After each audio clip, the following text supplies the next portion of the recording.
Katër mbledhjet e fundit të Këshillit Kombëtar të Territorit dhe Ujit kanë shqyrtuar qindra kërkesa për leje ndërtimi dhe zhvillimi në fusha si turizmi, banimi, infrastruktura, energjia dhe transporti.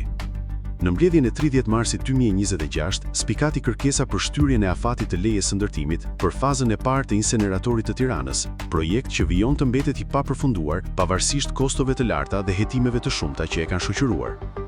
Paralelisht, një numër i madh projektesh janë propozuar në zonat bregdetare, përfshirë Palasën, Himarën, Sarandën, Shëngjinin, Golemin dhe Vlorën.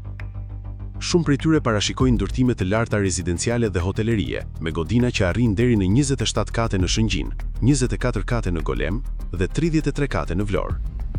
Edhe në mbledhjen e 17 prillit, u paraqitën projekte të shumta për ndërtime në Tiranë dhe Bregdet, përfshirë hotele dhe struktura multifunksionale, me deri në 45 kate.